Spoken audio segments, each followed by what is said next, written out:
Olá pessoal, tudo bem com vocês?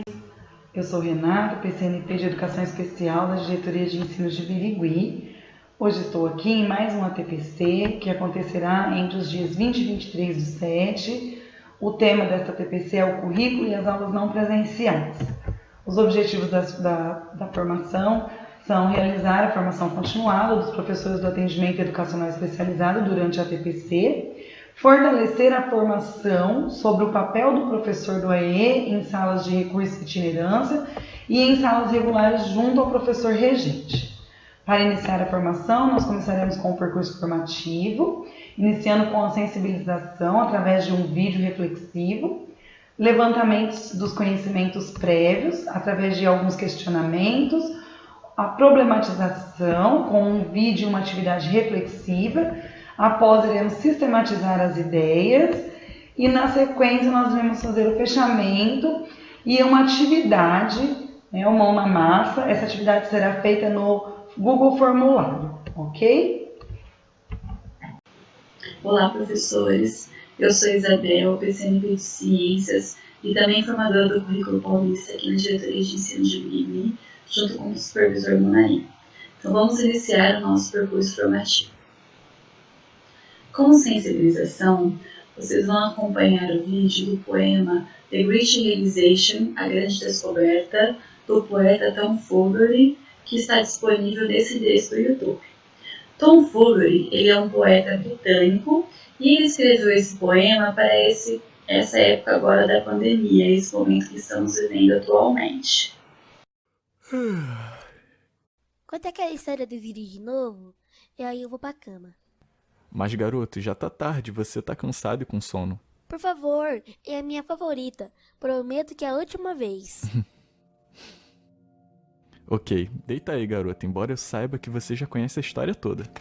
A história começa bem antes em um mundo no qual eu vivia. Era um mundo de desperdício e maravilha, de pobreza e abundância. Vamos voltar um pouco para entender o que aconteceu em 2020.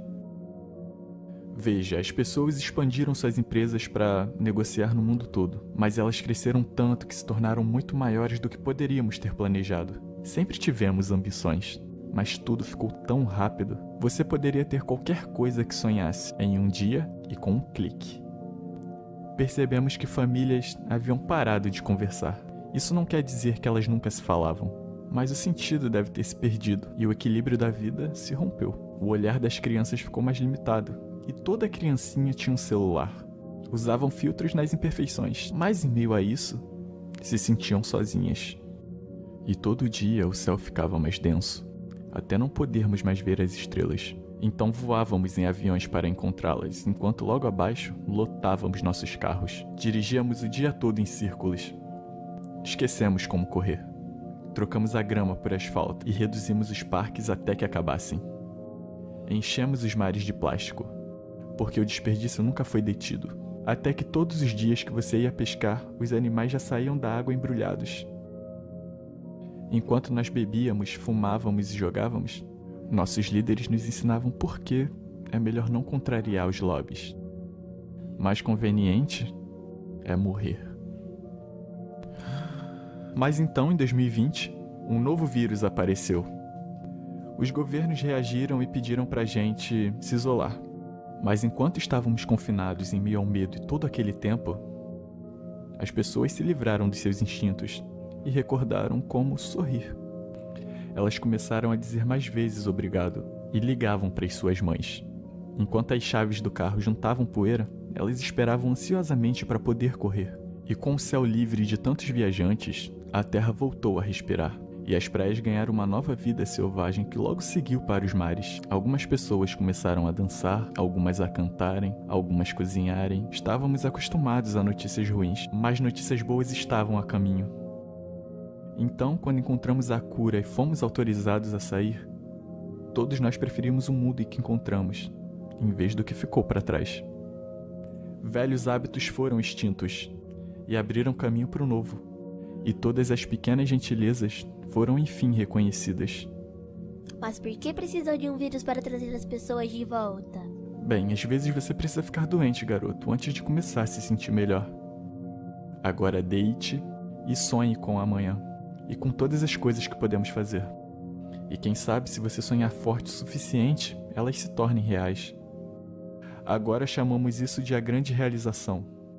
E sim, desde então houve muitas outras. Mas essa é a história de como tudo começou. E do porquê relembrar de 2020.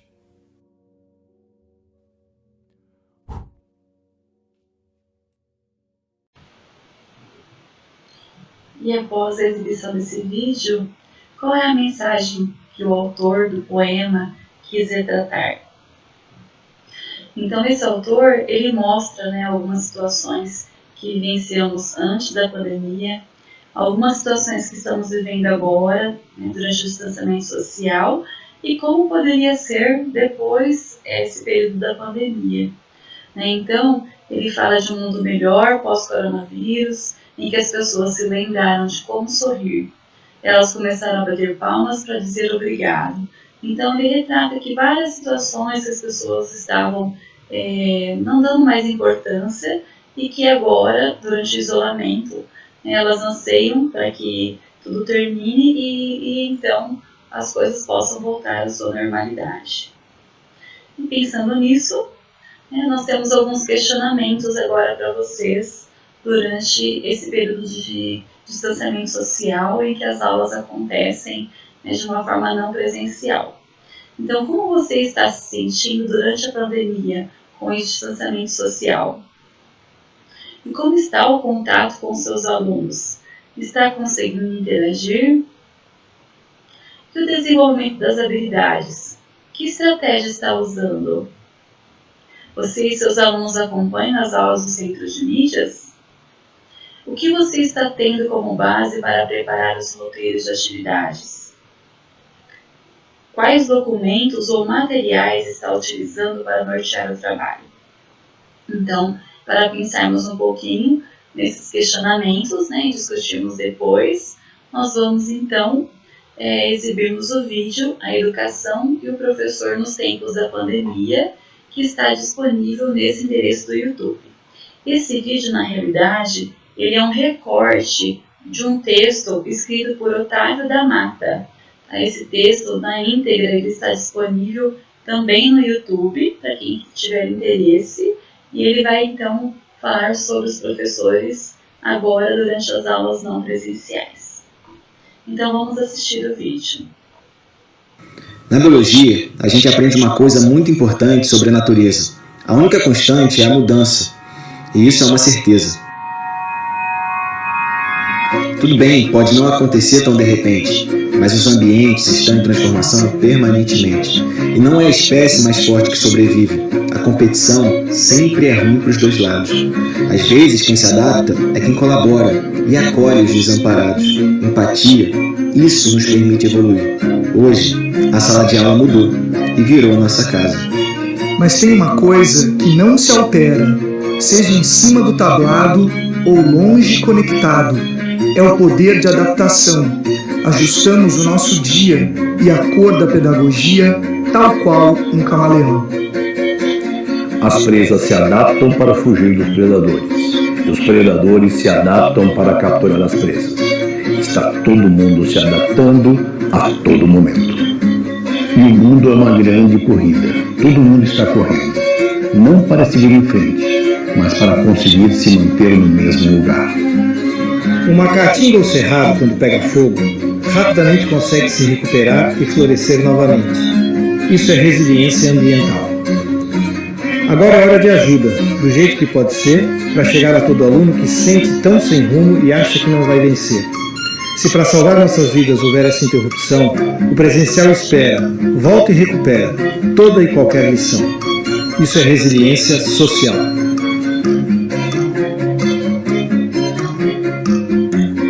O cordel é dedicado aos amigos professores, estendo a palavra e a mão a todos da educação, que vivem tantos tremores. Nesse vídeo, A Educação e o Professor nos Tempos da Pandemia, o autor diz: mas tem uma coisa que não se altera, seja em cima do tablado ou longe conectado, é o poder da adaptação. ajustamos o nosso dia e a cor da pedagogia, tal qual um camaleão. Então, como transpor esse poder de adaptação ao período das aulas não presenciais? Nessa outra estrofe, o autor diz: agora é hora de ajuda, do jeito que pode ser, para chegar a todo aluno que se sente tão sem rumo e acha que não vai vencer. Então, como garantir o desenvolvimento das habilidades do currículo do ensino fundamental e do ensino médio? E como desenvolver as atividades propostas no material de apoio? Então, para discutirmos sobre esses questionamentos, nós temos aqui alguns pontos importantes. Então, para transpor o poder de adaptação ao período das aulas não presenciais, o que então isso significa, né? Significa que vamos continuar aprendendo, né? Inovando-se para planejar aulas de acordo com esse modelo não presencial. Então, para isso, nós temos que nos aprimorar, principalmente nos usos das tecnologias, adaptando-se para conseguir o resultado esperado. E para garantir o desenvolvimento das habilidades presentes no currículo, tanto do ensino fundamental como no ensino médio, então, para nortear esse trabalho, nós utilizamos, então, as habilidades que constam no currículo paulista do ensino fundamental e as habilidades que constam no currículo vigente do ensino médio. E, para isso, para apoiar esse trabalho, esse desenvolvimento das habilidades, nós também temos as habilidades essenciais, que foi disponibilizada pela SEDUC, né, para o primeiro bimestre, para o segundo bimestre, e agora também será disponibilizada para o terceiro bimestre. E para desenvolver essas atividades que estão propostas no material de apoio, então, como desenvolver essas atividades, né, que foram propostas no momento que nós tínhamos o material impresso, aliás, nós temos, né, os alunos têm esse material, todas as escolas realizaram as entregas, mas nós trabalhávamos com ele na sala de aula. Então, como utilizar esse material agora de uma forma online? Será que todas aquelas atividades dá para serem realizadas pelos alunos em casa? Então, o que nós temos que fazer? Planejar aulas adaptando essas atividades propostas a essa tecnologia, né, de tal maneira que elas sejam possíveis de serem realizadas. E tudo isso que nós estamos abordando serve para quê? Para que ocorra a aprendizagem do aluno, que é o objetivo principal, né, do professor, da escola, de toda a educação.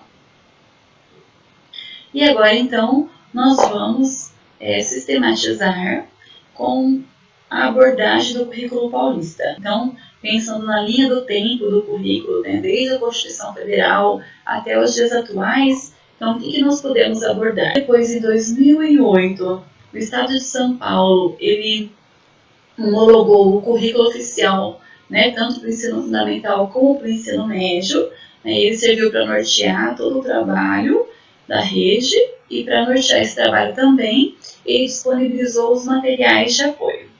Então, esse currículo do ensino fundamental, ele já foi alterado, então agora tendo como a Base Nacional Comum Curricular, né, nós temos homologado o currículo paulista. E esse currículo do ensino médio, lá de 2008, ele continua vigente até os dias atuais. De 2015 a 2017, então, nós tivemos a construção da Base Nacional Comum Curricular. Em 2018 e 2019, nós tivemos a construção dos currículos estaduais a partir da BNCC. Então, nós tivemos a homologação do currículo paulista, da educação infantil e do ensino fundamental, tanto dos anos iniciais como dos anos finais, né, até o 9º ano. Tivemos a formação em projetos de vida, eletivas e a tecnologia, que são os componentes do Inova, e as escutas da rede sobre o currículo paulista do ensino médio, agora em 2019. Então, o currículo paulista do ensino médio está em construção. E agora, em 2020, nós temos a implementação do currículo paulista da educação infantil e do ensino fundamental também. Então, o início dos novos componentes do Inova e a consulta pública e seminário sobre o currículo do ensino médio, que já tiveram início este ano. E E de 2021 a 2023, nós teremos a implementação progressiva do Currículo Paulista do Ensino Médio. E o currículo vigente em 2020, né, agora do ensino fundamental e ensino médio, como que esse currículo ele está sendo trabalhado na rede estadual de ensino? Então, no ensino fundamental, retomando que o currículo paulista ele foi homologado, está sendo implementado, e no ensino médio, agora, ele está em construção, considerando, é claro, a Base Nacional Comum Curricular. E nós temos também, agora em 2020, o currículo paulista vigente para o ensino fundamental.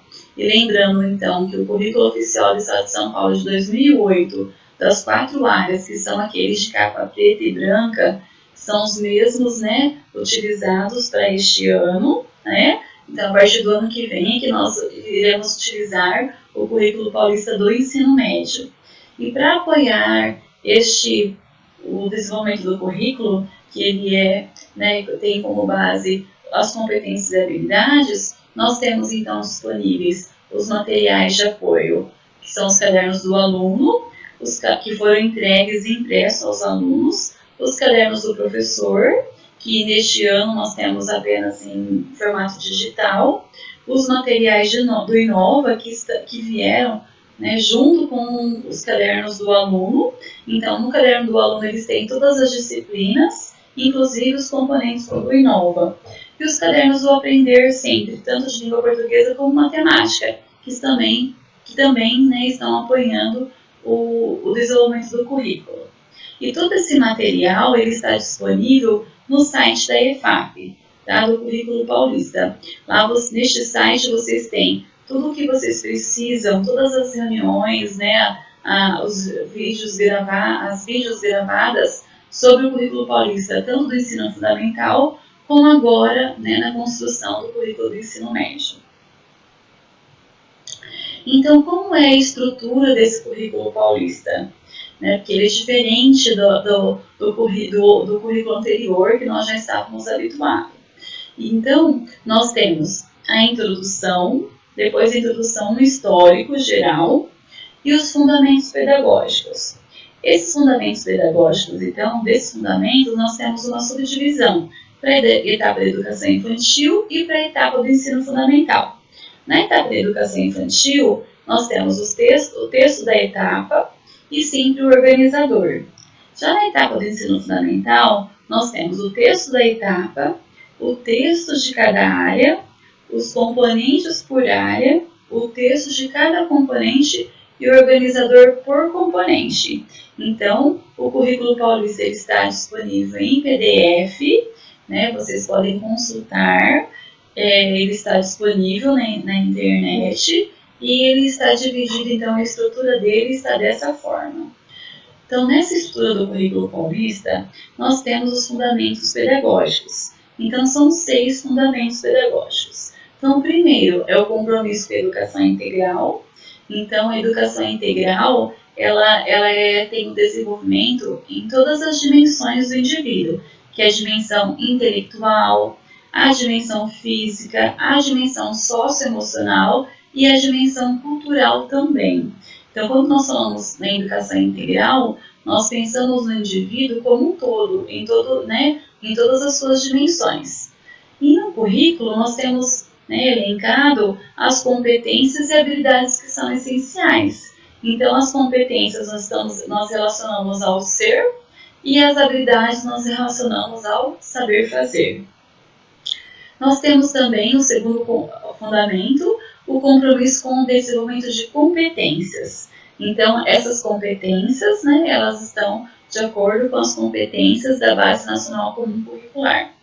Temos também o compromisso com a alfabetização, o letramento, os multiletramentos em todas as áreas do conhecimento.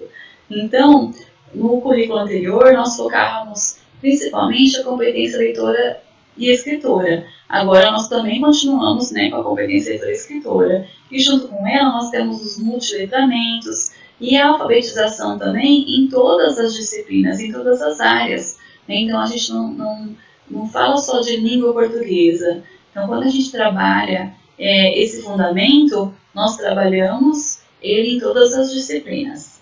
O estímulo e o apoio à construção do projeto de vida dos estudantes, então não é só no componente do Inova Projeto de Vida, né, só o professor do projeto de vida que trabalha então esse tema com os alunos. Todos os professores também precisam conhecer o projeto de vida dos seus alunos, porque durante as suas aulas ele pode abordar alguns assuntos, trazer isso para o aluno, para que ele consiga relacionar isso e tentar conquistar o seu projeto de vida.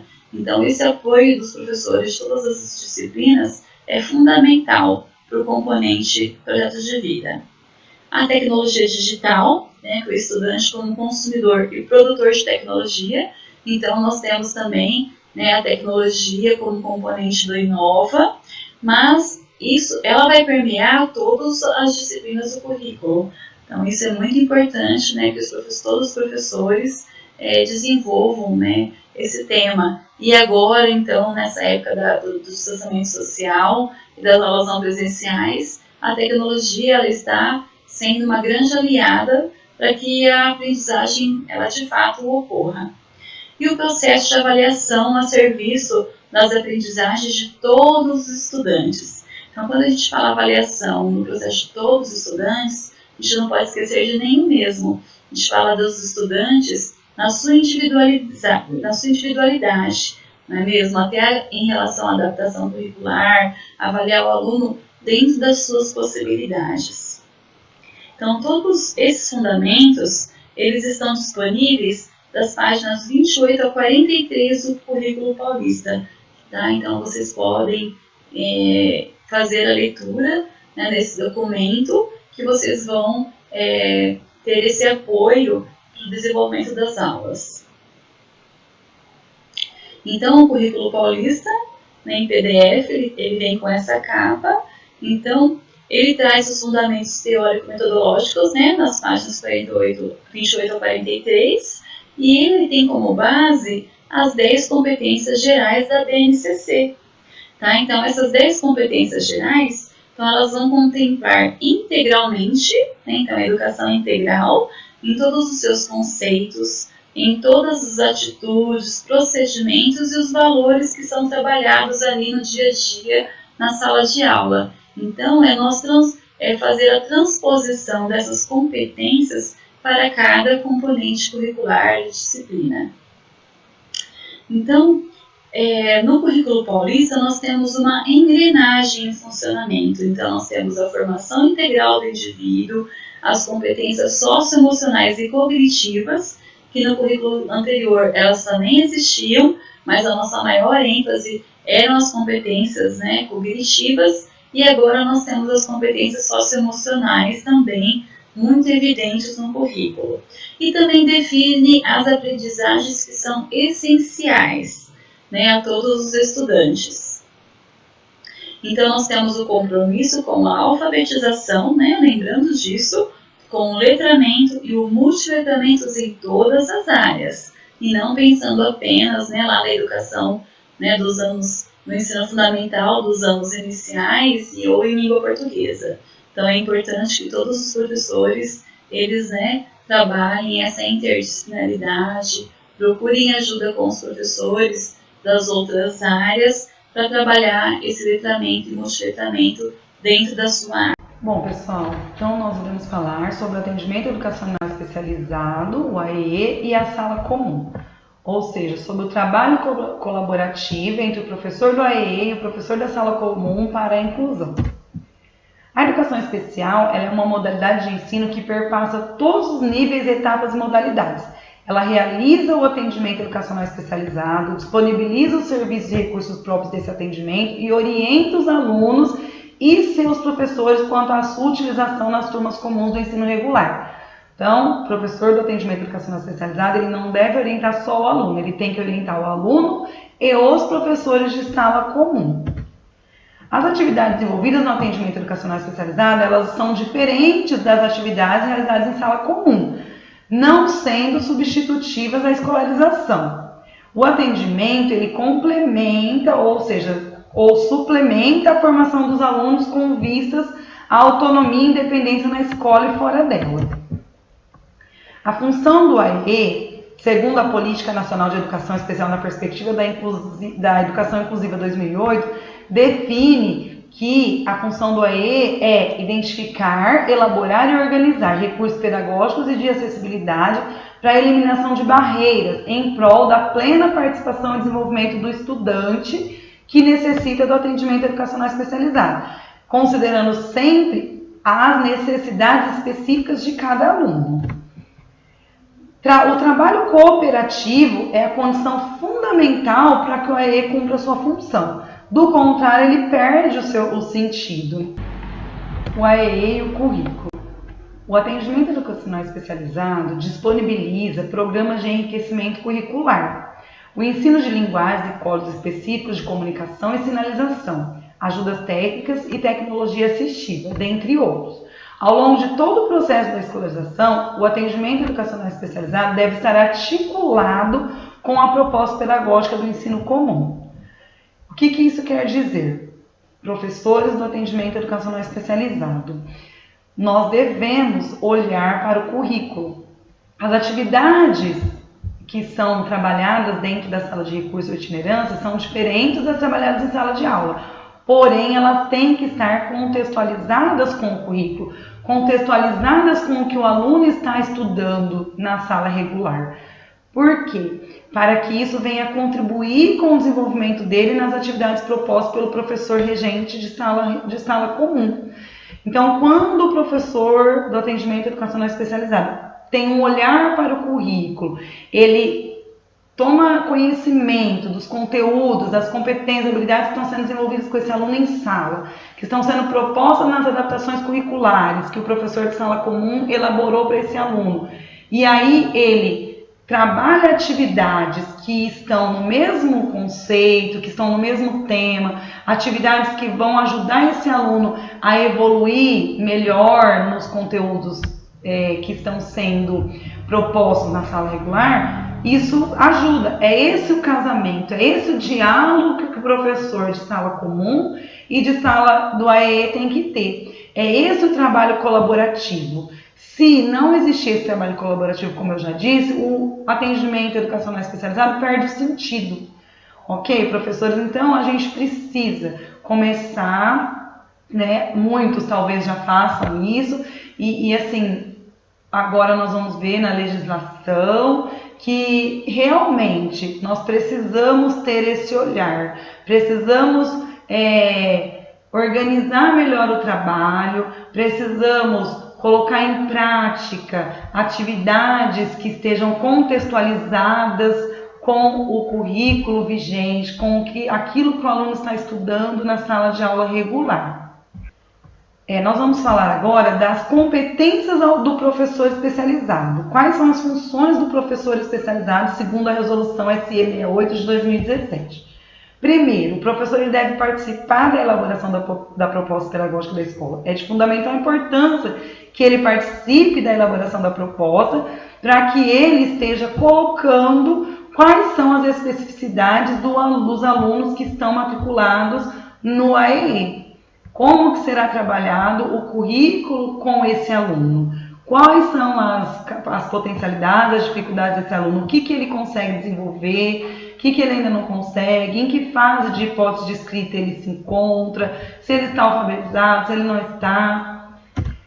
Realizar a avaliação pedagógica inicial dos alunos público-alvo da educação especial, dimensionando a natureza e o tipo de atendimento indicado para esse aluno, além do tempo necessário e a sua viabilização.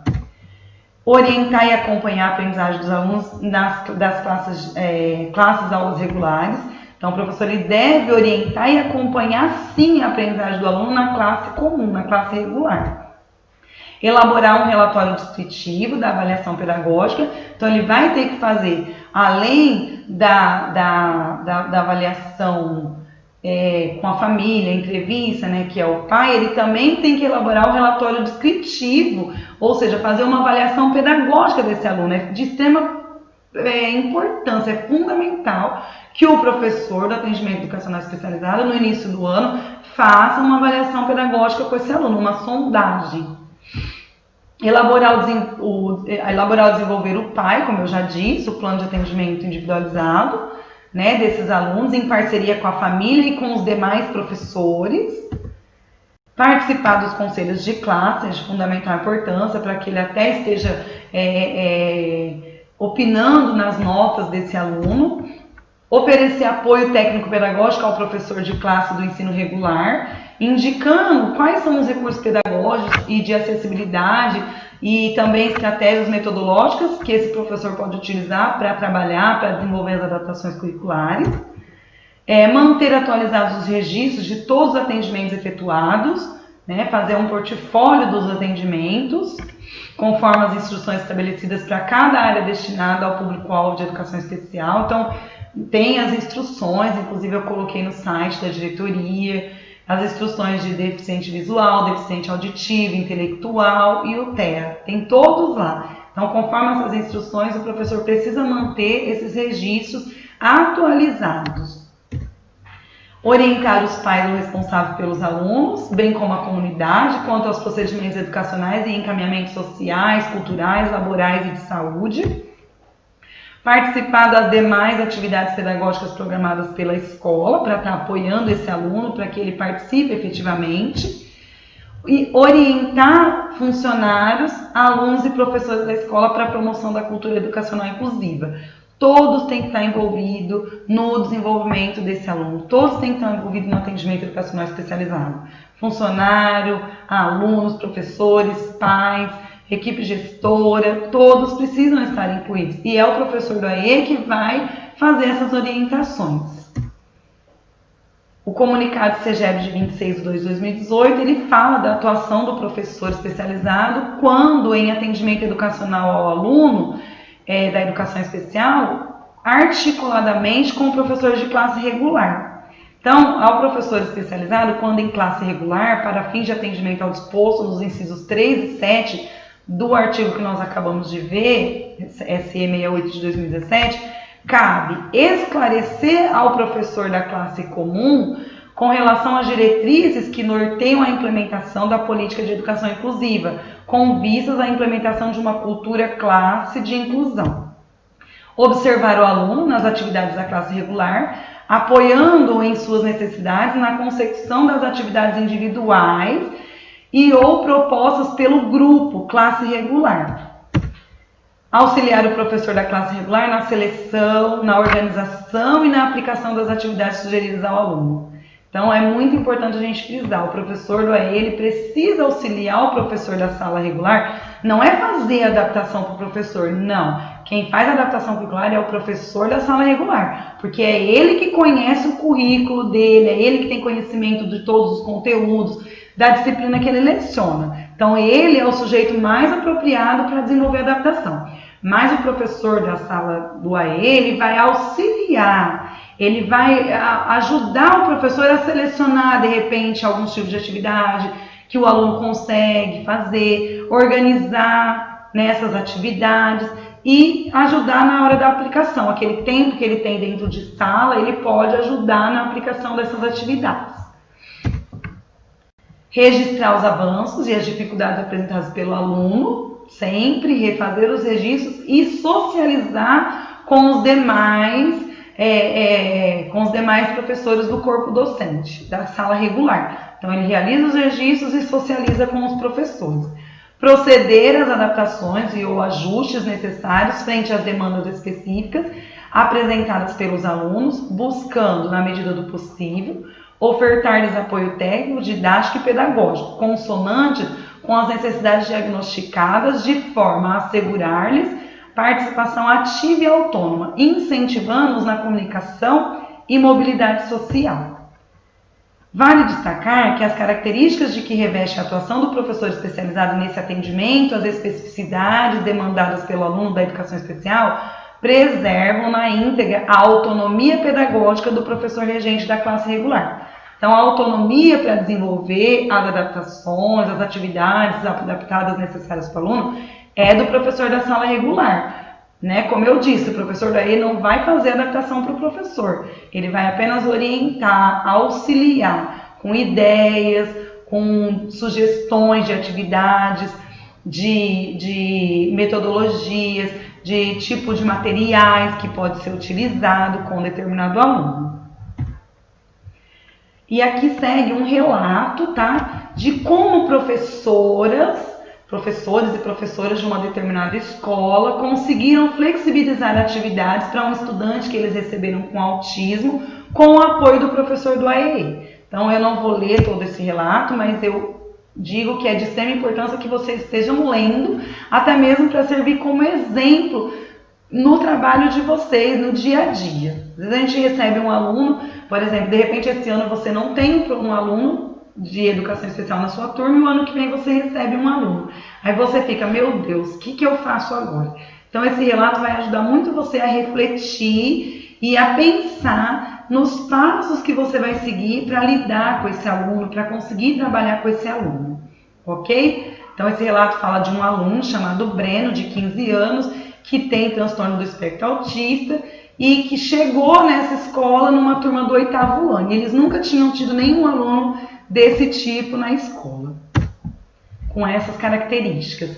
Então aí fala da prática, como que eles fizeram, para conhecer o aluno, como que eles trabalharam nas primeiras semanas com esse aluno, como que depois, quais foram as percepções em sala de aula sobre esse aluno, e as flexibilizações, com algumas flexibilizações que eles conseguiram fazer para que esse aluno se desenvolvesse. Então aqui seguem alguns exemplos de matemática, de ciências, língua portuguesa, inglês e história, ok?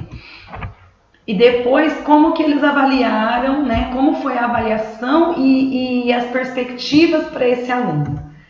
E aqui cabe dizer que há muito ainda a ser feito se nós não quisermos ficar omissos e negligentes à história de segregação e exclusão. Há um sujeito que aprende, há um sujeito que interroga a nossa prática. E o Breno, nesse caso, ele mostrou que muita coisa é possível quando os professores não consideram a deficiência, mas sim o sujeito. Como eu já falei em outros vídeos para vocês e volto a repetir. Professor, não foque na deficiência do seu aluno, foque nas potencialidades do seu aluno. Nós devemos focar na potencialidade e baixar a ansiedade. Não tenha muita perspectiva, não coloque muito acima os objetivos. Comece sempre do mínimo para que você veja o desenvolvimento e a evolução do seu aluno. E com isso vai gerar em você algo positivo, um sentimento positivo. Poxa, eu consegui, o meu aluno está evoluindo. Olha, quando ele chegou ele não sabia isso, agora ele já sabe. Ok? Bom, aqui tem algumas sugestões do site do Núcleo Pedagógico da Diretoria de Ensino de Birigui, o canal do YouTube da diretoria. Então vocês podem acessar, lá tem vários materiais. Vocês estão vendo aqui a abinha da educação especial, né, a abinha da educação especial, vocês estão podendo ver, e de todas as outras disciplinas, aqui no mais, se vocês clicarem no mais aí do lado direito, vocês vão ver que tem materiais para professores. Então estejam visitando quem ainda não visitou, que tem bastante coisa legal para ajudar vocês, para contribuir com o trabalho de vocês. Então aqui o canal do YouTube e o meu canal do YouTube, que também tem vários vídeos de professores, o vídeo do ATPC, algumas atividades que os professores do AE estão desenvolvendo, o vídeo que eu fiz sobre adaptação curricular. Ok, pessoal? Vamos agora ver as atividades, né? A atividade que está sendo proposta para a formação. Então, primeiro, uma atividade que vocês vão ver um pouquinho, vão responder algumas questões sobre o atendimento educacional especializado e a sala comum, ou seja, sobre o trabalho colaborativo para a inclusão. O trabalho colaborativo entre professor da sala comum e professor do AEI. Depois, divulgando a prática pedagógica referente ao período das aulas não presenciais e a avaliação. Ok? Então, um excelente trabalho para vocês, bons estudos, espero que contribua, que esclareça algumas dúvidas, que fique claro. Qualquer dúvida que vocês tiverem, podem estar me procurando, eu estou sempre à disposição. Muito obrigada e até logo!